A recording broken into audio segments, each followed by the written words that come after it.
Welcome to View from the North on ThinkTech Hawaii. I'm your host, Jay Fidell. Today we'll talk about Canada and how Canada is fighting back and where do we go from here. Our guest for the show is Dr. Ken Rogers, retired Canadian businessman. Welcome to the show, Ken. Hello, Jay. If I'm a little more belligerent today, that's part of the Canadian response to Trumpism. I'm happy to hear that. Canada is our, as I said before, our most important neighbor and trading partner. And we need to keep track of the disruptions Trump is causing to that relationship, which seem to me to be more and more serious. So what's the status of the matter? How is Canada reacting now? You could answer that in two different ways, like where are we going? Where are we? Where does it look like we're aiming? And therefore what may be happening, as opposed to a simple answer of saying Canada's getting more and more annoyed each day, more and more anti-American each day, more and more able to figure out ways that can really cause the United States some harm and hurt in the event Trump follows through, instead of jumping around between threat and maybe another threat and maybe an adjusted threat, and some miserable actions. Why do you think that Trump put it off for a month? Well, part is his motive. I think that he wants to be thought of as the world's greatest negotiator. And so you'd have a threat and you can feel the response of the other person and then adjust what you're going to do. That's part of it. But another part is this endless flurry of threats to everybody in the world, not just Canada and Mexico. In a lot of ways, gives one the idea that really the whole thing's about Trump's own ego, and that he's thriving on the idea of showing he's all powerful. It really seems to be just all about his power ego. Well, you mentioned that he's doing, similar things as other countries. And, to me, Canada is pretty ticked off. But how much fuel do Trump's actions put on the fire with Canada by doing all these other things with other countries? In other words, you look across to Europe and see he's messing with Europe. You look to Mexico and you see he's messing with Mexico. It seems to me that sort of corroborates your initial thoughts, but it also enhances your anger. No? Correct. And one looks at Ukraine. I mean, he's treating them worse than Canada. That's hard to believe that he's treating anybody worse than Canada or Mexico. But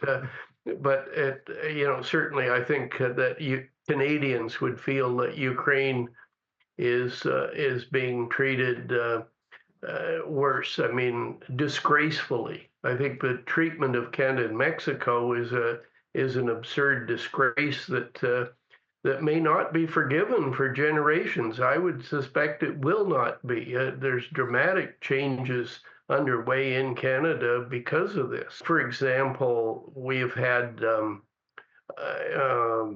strong opposition to pipelines for oil and gas. And mainly that's because we treat our natives far more nicely than the US does, and they, have certain significant land rights, especially in British Columbia, where there were not formal treaties. And so it's hard to get pipelines unless they get their piece of extortion. Well, immediately you've got everybody in Canada saying, enough of this being held extorted by the United States. Let's put in more pipelines. When I use extorted, for example, in the biggest export from Canada to the United States is oil and natural gas. And virtually all of the oil comes from what are called the oil sands in northern Alberta. And that oil needs additional processing, but there are several refineries in the United States that are set up solely to receive the Canadian crude oil and that, bitumen or whatever you wish to call it, heavy oil, and process it. Without that oil, the refinery has to shut down, take a year or so to retool to do something else. And without that refinery, there wouldn't be gasoline in the middle of the United States for quite a while, or for unless it's trucked in or moved by some other means at considerably more expense.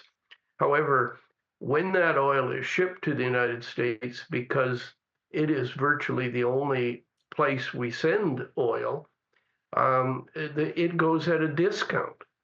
So that, like the Koch brothers, that KOCH, the guys that are really ugly in terms of their political influence, or at least that's the Canadian opinion.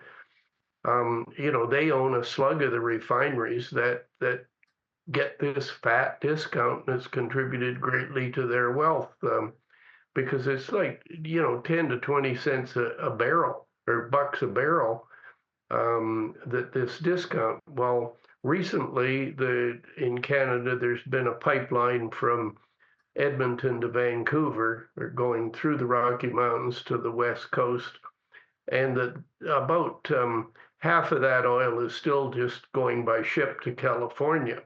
But one of the first responses of Canada is going to be that any oil going to Vancouver will start being shipped to the Orient. Where about half of it is now, but the rest can be an instant item, because there's lots of market for the oil. All we need to do is get it to a coast, and thanks to Trump, Canada will have a lot more access to coasts by way of new pipelines, because of that, and therefore the U.S. refineries won't get the discount that either the Kochs can put in their profit pocket, or the American consumer would get a discount at the pump. However, it's just one item. And one of the interesting responses that I've seen is in the past very few years, there's been a humongous increase in the need for electricity because of these data centers. Well, Canada has a lot of ability to produce hydro, and at a lower price than the US does. And hydro is a pretty nifty way of, clean energy. Particularly Quebec has phenomenal amount of hydro capacity. And so there is electricity being shipped from several provinces to the United States, but especially from Quebec and Ontario into the U.S. Ohio, Pennsylvania, New York, and New England. And one of the immediate items is, let's just cut off the electricity. Well, the United States has previously been subject to brownouts and blackouts, and hence that's how come the Canadian energy suppliers have been producing that electricity into the U.S. But, since those earlier blackouts and that started, the demand for electricity has increased greatly. And it's not easy to expand your electrical production capacity very quickly. It takes quite a while to build a nice power facility and hook it up to where it needs to go. So that's electricity in the northeast of the United States. It's oil in the center, Midwest, I guess, of the United States. And the West Coast. And the West Coast. And, I've heard it said that the Canadians are boycotting American goods and finding other sources of consumer goods and the like, and I guess manufacturing goods. And so what else is there? What is in the toolkit right now? You have to stand back and first and take the effect is very great. That is, the United States, throwing on 25% tariffs on most things and 10% on items that the U.S. would choke to death without. Um, the response, it really will cause a recession in Canada. It will cause a lot of harm in Canada, even if it's a whole bunch of it's temporary. And as that harm, the harm currently is being forecast rather than being felt. But as it comes along, the anger in Canada, the anti-American attitude is going to just become quite horrendous. Now, Canada will not evaporate because of Trump's tariffs. But the United States is going to do some significant suffering. Like one of Trump's favorite picks was steel and aluminum.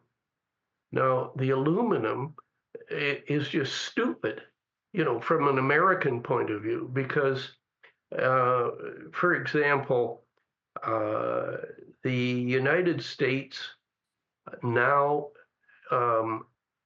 produces only about 1/7 of the amount of processed aluminum that it uses every day.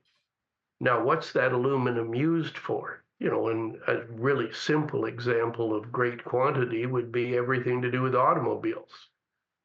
Well, the number of places from which you can get aluminum in the world is not insignificant, but really compared to the volume the US takes, it's impossible to replace what Canada provides. One might say, well, if Canada sends theirs to India and China instead of China sending it to India, and then China sends it to the US, well, maybe that might work for a bit. But if you simply cut off the Canadian supply total, the world would suck air pretty quickly everywhere, just that aluminum alone. And yet he seems to want, 25% tariff on aluminum instantly. Well, what's going to happen to Detroit? Or anywhere you produce automobiles, you're going to just fairly quickly get a jolting increase in the price. Because if you could get it from somewhere else, then the price doesn't go up as much. But if you can't get it from somewhere else, then the price is going to go up. The Canadian supplier of aluminum isn't going to do it. And there's good reasons why the US doesn't produce the basic aluminum metal is it takes a phenomenal amount of power. A great example of where in Canada is the large amount of aluminum being produced. Well, I'll give one neat example. In British Columbia, right on the coast, but barely south of the tip of the Alaska Panhandle, is an area where there's nice harbor, and because the Rocky Mountains right there are extremely close to the coast, they almost rise straight out of the Pacific Ocean, as anybody that's taken a trip to Alaska would understand. And just barely on the eastern side of the Rocky Mountains at that part of Canada, there's a fairly significant lake, and the water flows to it, and then it flows eastward and eventually ends up in the Columbia River, that eventually ends up flowing out at Portland. It's like a big U from, the middle of British Columbia, goes over to the Rocky Mountains, and then makes its way south to through Washington State, and eventually, out to the coast at Portland. From that big lake, where they have a ton of water flowing to it, they drilled a tunnel through the mountain in order to create hydropower solely for one great big aluminum smelter. And now there's no bauxite that comes from Canada. The stuff that you make the aluminum out of they get from somewhere else and it comes by boat. But why do you put it in such a remote spot? It was very remote then. It's not necessarily as remote today as when that big plant was built, but it was because it's the availability of a phenomenal amount of power. It takes power to convert bauxite into aluminum. Well, the United States already sucking air for power to supply all of these new data centers. I mean, it doesn't matter how much uh, coal plant you leave on stream instead of shutting them off like anybody with brains would try to do, and have wind and solar anyhow, more hydro. If you got any place you could put hydro, I don't think there is anything left in the U.S. where hydro would make too much sense.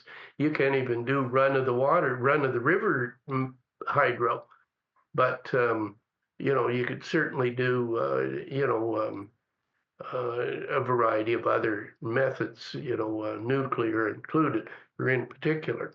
However, the key thing with that thing about aluminum is the U.S. will hurt if Canada follows through with cleverly devising what items are going to make the Americans scream and holler. Now, whether that scream and holler will have any effect on Trump the dictator is another question. The part of the feel here is there's so much of the thing about his tariffs that relates to his ego and the fact that no Americans that he has on staff are telling him that this is stupid. I mean, that they really don't even have basically why is trade a good thing for everybody. That's economics 101. It's an area that Trump must have once heard the rumor that he was a terrible student, even though he went to Wharton School of Finance, which is one of the finest business schools in the world. He must have failed economics 101, or he'd have understood that the fairly simple way to explain why does trade make sense for even a highly productive country like the United States. Why could they benefit from trading with Bongo Bongo or some, country that, has low education and low this and low that? Well, let me follow up on the thing about Alaska. I recall hearing a discussion that access to Alaska is A, by road, which passes through Canada, and B, by the inner passage, um, you know, um which leaves, I guess it leaves Seattle, and then it moves all the way out to Seward in Alaska, but it has to pass through Canada. In both cases, the people who want to get from the U.S. mainland, the 48 contiguous states to Alaska, they have to have grace from Canada, and there have been discussions about Canada withdrawing that grace. Nope, you can't use our roads. Nope, you can't use the inner passage. Have you heard that? Is that a real threat? It is one rumor, but you don't have it quite correctly. That is, you can get from Seattle to Anchorage, Alaska, pretty easily without going through Canada. You just have to go out into the Pacific Ocean for a while and then north for quite a distance. Like there's an extremely large island called Vancouver Island that's off British Columbia that creates a wonderful, the inside passage, as they call it, between that island and Canada. And that island is about half the way to, the bottom end of the Alaska Panhandle. So it makes for a very scenic trip going through that passage for all of the tourist boats going to Alaska, but also for any business going that way. And in particular, Alaskan oil, comes through those passages, and one, any Canadian would say, well, that's kind of dangerous. Maybe, they could send their bloody tankers out into the Pacific, and the tanker can take it. It's just going to cost the American more. Now that, it's not all that significant, I don't think, but nevertheless, it has a psychological effect. What about the roads? The Alaska Highway, you got to go through Canada and Canadian highways to even get near where the Alaska Highway starts. The Alaska Highway starts about 200 miles from the 60th parallel. I guess Americans don't know what the 60th parallel is, but the north boundary of British Columbia and Alberta, and it's roughly where Anchorage is. Anchorage is barely above that. However, the Americans in World War II built, paid for and built most of the Alaska Highway, the initial part of it, from northeast British Columbia up to Alaska. And it was not a particularly spectacular road building feat. It was simply nobody in their right mind needed a highway there at that time, except the American feeling that they've got to protect their interests in Alaska from the Japanese. So, it was, one of the many, many cooperative things between Canada and the United States, that something that would enhance American security got our cooperation, in exchange for which we had this road that has some use for Canadians, but is still, to a great extent, is really only useful for truck traffic going to and from Alaska. Cut it off, couldn't you? Oh, you could, but why not put a tariff on if the U.S. wants to, or something? I mean, why not just make Alaskans scream that the cost has just gone up by a lot? I want to get to the politics of Canada. So Justin Trudeau was very strident in the remarks I last saw from him. It was a powerful speech he made, and it was all over the internet. You saw it here, you saw it there. And, I, for one, was applauding what he said. And I'm sure a lot of people felt that way in the US and in Canada, the way he handled that. But he's no longer there. Now you have another prime minister who is, a former banker, I guess, or a bank regulator.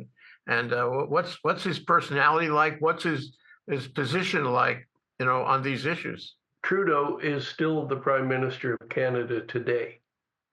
The changeover will be in a couple days. But the negotiating team that's dealing with the Trump tariffs doesn't change at all. That three main ministers are going to remain the ones that go to the U.S. Mark Carney, the prime minister that will be in place in a day or two,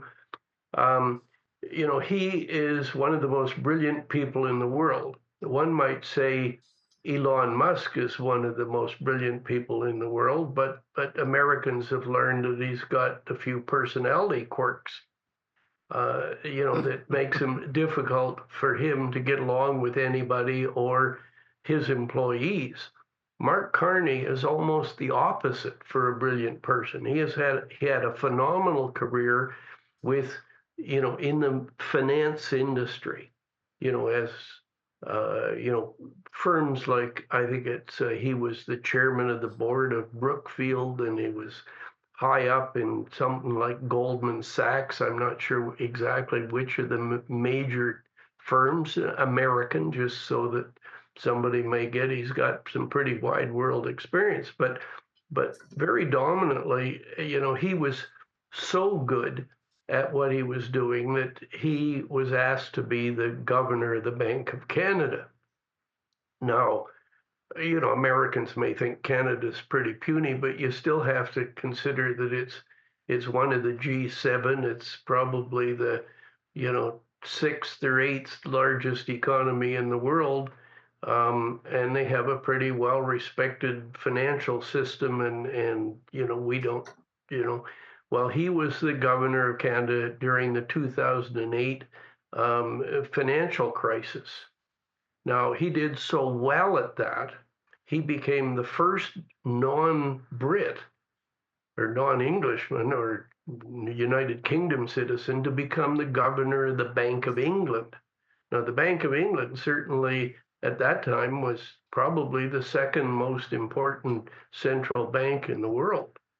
And nobody hires a foreigner to be head of their most important institution.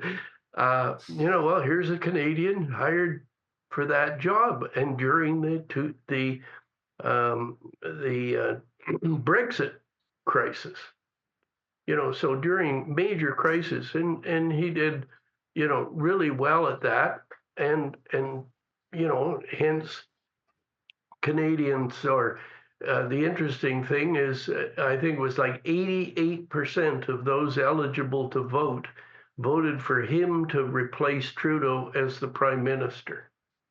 And he's never been elected to any office. And yet 88% of people that were eligible to vote, which was a lot, said they would prefer him over some spectacular alternates. What kind of style does he have? Is he going to be able to face down Trump, who is a narcissistic, egotistical guy who likes to bully people and push everybody around? Hard-nosed, threatening kind of individual. Will Mark Carney be able to handle that? I think he'll be able to handle it very well, and his style will be different than Trudeau. Now, part of Trump's tactic with Trudeau was he got the feeling that Trudeau could take insults personally. So he started to call him, Governor Trudeau, and make nasty remarks about him, and Trudeau reacted not too well. Well, Carney would not deal with having disputes in public. Carney's instruction would be, we have three representatives or three cabinet ministers dealing with the tariff issue in the United States, and with the United States, please deal with them. Let's just get on with the business. Whatever you want to do, let's get on with it. Calm, collected, and Trump could throw out attempted threats or nasty personal remarks. Now, it's hard for him to find anything personally that anybody would dislike about Carney. However, I don't think there would be any response. So you couldn't get a better choice. If people are angry at the U.S., is that a temporary thing or is that a long-term thing? Will that remain in play politically, or will it, over time decline? Some of it will remain for a long time. The answer for the second part of yours is, will it change? It depends what happens from here forward with regard to this, tariffs and dispute, and how much damage Trump does inflict on Canada, trying to cause us to bend our knee and bow to the Pope type of attitude. His threats and efforts are not going to work. Canada isn't going to give in and bow and become, a satellite state like Kazakhstan is to Russia, or Russia wants to make Ukraine. But it's simply going to make Canadians less prone to deal with the U.S. For example, if you check the sales of real estate in places like Palm Springs, California, southern Arizona, Phoenix, etc., Florida, where you have approximately 1 million Canadians had what we call winter homes, or get away from winter homes. And there's tons and tons of those now for sale. And, Ooh, and that's a lot of money that those areas of the U.S. are going to hurt.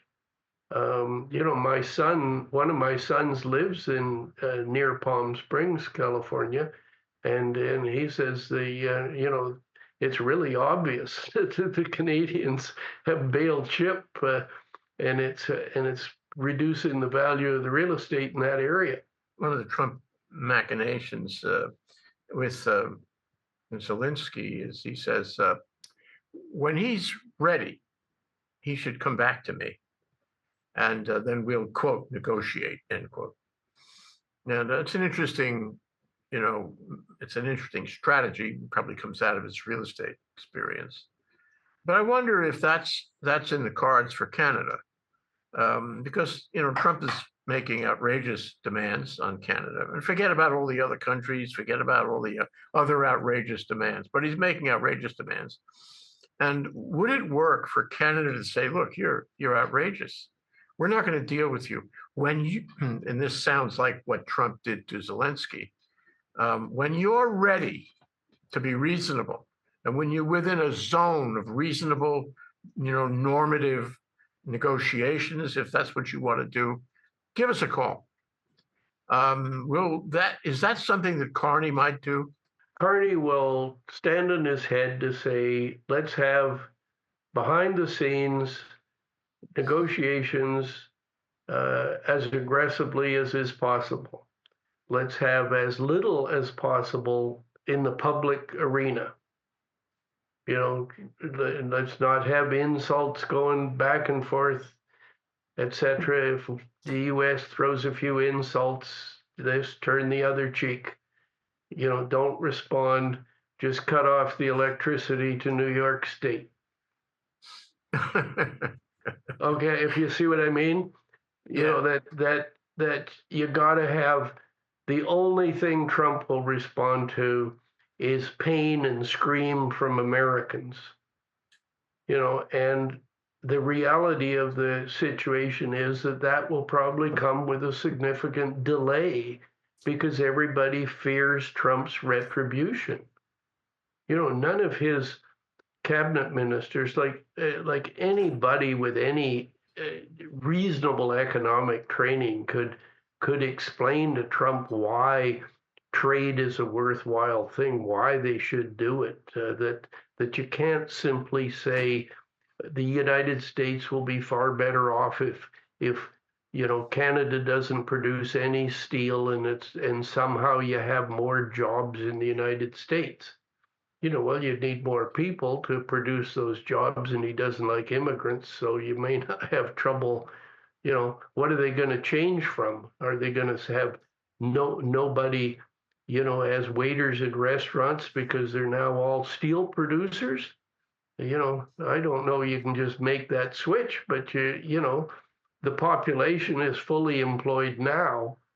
So how can you move all the jobs to the US without adding more people? But even if you do, the cost of everything will go up in the United States. Like trade reduces the cost of items. It's mutually beneficial, both, whether it's from Canada or from, some African country. He was asked recently, would you comment on the possibility of a recession? And he said, I don't make predictions. And he refused to answer the question. But there might very well be a recession, as there might be a recession in Canada if that's what goes much further. And I wonder if the Canadian people are willing to sacrifice, they're willing to take a recession, they're willing to be unemployed, to have to live on, food stamps would be the parallel, but some social program in Canada to go to the grocery store. And I'm wondering if that level of sacrifice is going to apply in Canada. Yes, it will. It'll work, and it'll definitely be a big hurt. if he follows through on even a portion of all the threats, Canada will hurt quite significantly. Now, one of the programs that's, been announced, like to a great extent, the retaliation moves that Canada is going to make for against Trump's actions, they've really been fairly quiet about them. It's, but nothing politically can be kept totally quiet anywhere in the world. So you get leaks of this thing of cut off the bloody electricity and see if they like to, freeze in the dark in New England. It's a shame winter's ending kind of cynical remarks. Yeah, I wanted to ask you about your calculations on this. You made some calculations. Can you step us through those calculations, and we'll try to get some kind of spreadsheet up on the screen.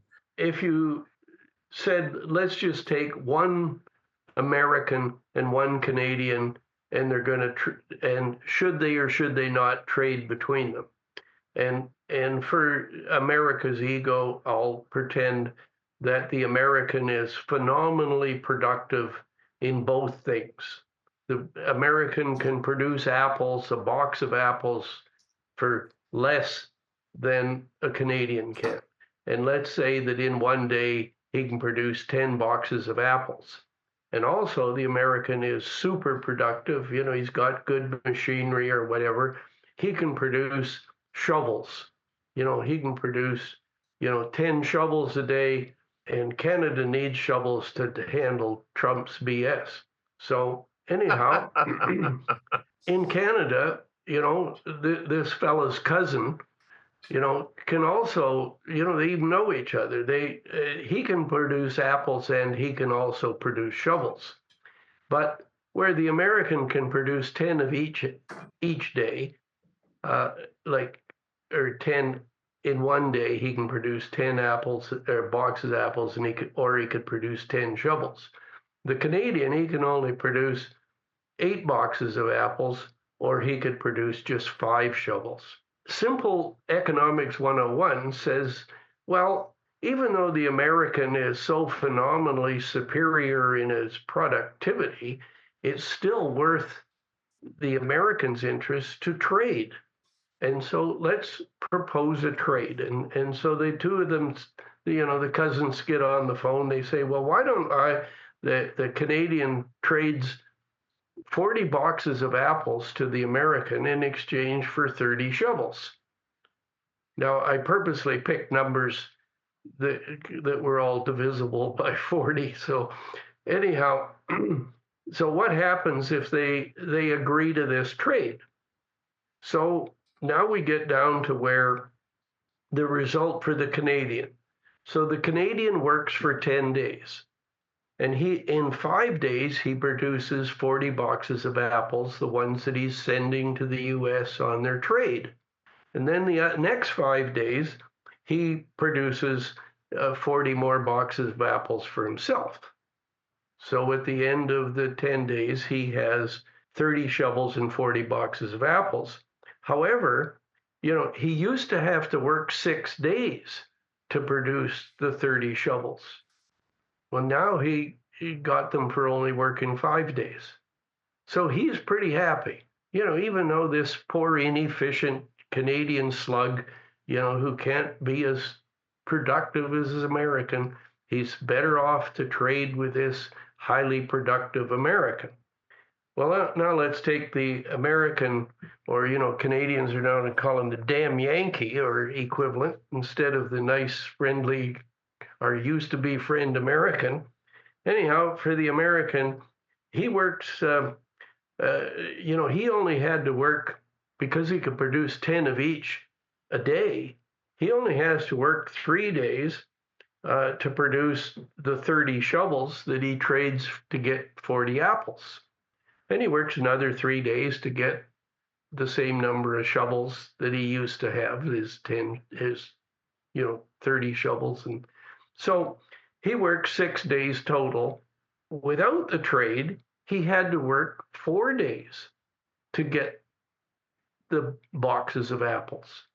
And now he only has to work 3 days to get the boxes of apples, the same number of boxes, and he's got everything he wants. So both of them actually worked one less day. The poor Canadian, or the slug as a producer, as opposed to the phenomenally productive American, you know, fine, he's working 10 days to do it, and the American's only working 6, but they still saved a day. Each of them saved a day's work. Actually, the American got the better part of the deal, because he saved 1/6 of his time. The Canadian only did 1/10. We're running out of time, Ken. Let me go to my last question for you. You mentioned that if you deliver the oil to Vancouver and put it on a ship, you can sell it in Asia, and Asia is a good market to buy it. So 2 questions about that. One is, where does Melanie, I forget her last name, the foreign minister of Canada, where does she fit in all of this, and what is her position? I saw her on YouTube, and I was very impressed with her articulate power, with her, her passion for Canada, and with her youth. She's very smart. Don't forget her good looks. And yes, and her good looks, yeah. And she's French, which is always interesting. I mean, where does she fit? And where does the foreign minister fit in trying to market Canadian goods to other countries? When you say Asia, you're including a lot of territory, potentially even including China. And when you say, going to Europe, you're including the whole EU. And query, how does that fit with the fact that Canada now has a special bilateral deal with Germany? Is it going to be bilateral, multilateral? What is it going to be? So it seems to me that when I ask you whether this is temporary or permanent, part of what the foreign minister will do, part of the marketing of Canadian goods and products to countries outside the US will not be temporary. These relationships may go on for decades at least. So your thoughts about Melanie and your thoughts about selling to faraway places and how long that arrangement will last? Melanie Joly is a reasonably senior cabinet minister, one of the 3 cabinet ministers that is dealing with the tariff issue vis-a-vis the United States. And I don't know how they stand between them, but my opinion is they acted pretty well in equal rank. And the other 2 are equally as brilliant and capable as she is. Now, when you talk about the Asian thing, Canada is a fairly significant trading nation on a world scale, even though about 70% of what we export is exported to the United States. We do have very significant trading relations with other countries. For example, there's a very significant LNG plant that's just about to come on production, just a humongous one, right south of the Alaska Panhandle. In fact, where I described that aluminum plant, just using the same big fjord that it runs, its ships come out of, this LNG plant. Well, the LNG plant, it's actually a consortium of companies from Hong Kong, or at least from Japan and Formosa, or Taiwan, and Shell Oil. Well, when you get a joint venture of that type dealing in Canadian production of energy, and one of the 4 large producers in the Canadian oil sands, which is the provider of the oil to the US, happens to be Shell Oil. So it's easy for the Canadians to connect with those who need oil and natural gas and who'd rather buy it from Canada than Iran, or probably the Persian Gulf. Totally, any choice there. is they all seem to stand in their head to try to prefer getting anything that they can from Canada or Australia in preference to anywhere else. Everybody likes the Commonwealth. Everybody likes Canada. Everybody likes Canadians. That's my view of it. But what strikes me about this is that Canada has the opportunity, which it may not have fully realized up till now, of selling its resources and its goods to countries in Asia, countries in Europe, not the U.S. And that would, am I right, soften the blow. That would soften the blow of these high tariffs to Canada. And Canada can essentially thumb its nose at least to part of what Trump is doing. Well, your example of an agreement with Germany, is that's already in motion, and that certainly is a very strong push in Canada. Is all levels of government are going to work towards that, and one item that I think is relevant is how can Canada cushion the suffering that American action is going to cause, and it's really the tariffs that are going to be charged to Americans, whether you send the electricity at a higher price or you just cut it off, the countervailing or countermeasures that Canada is going to put in, the funds that are going to come from that are different than the way Trump's doing his. I mean, his money is going to pay his tax cut for the rich. And the poor American consumer is going to pay for the extra costs of everything. Where in Canada, the counter tariffs are going to be used to help out those that Trump's actions are damaging. It's a very good comparison between the way the world looks at a Canadian and an American when they're traveling. Yeah. So many, often as I've traveled, I've had Americans, wearing a Canadian flag and looking Canadian. You ask how come, and pretty clearly it's because there's enough Americans that act like Trudeau that are boorish and arrogant, and the good term, the ugly American, is so clear that if they look like and act like a Canadian, they're treated nicely in the rest of the world. You can buy a maple leaf stickers, put them on your luggage.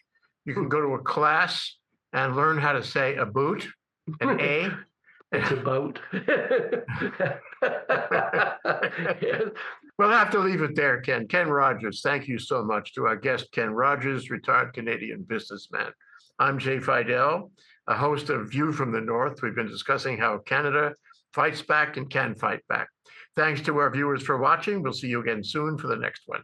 Aloha. Aloha from Canada.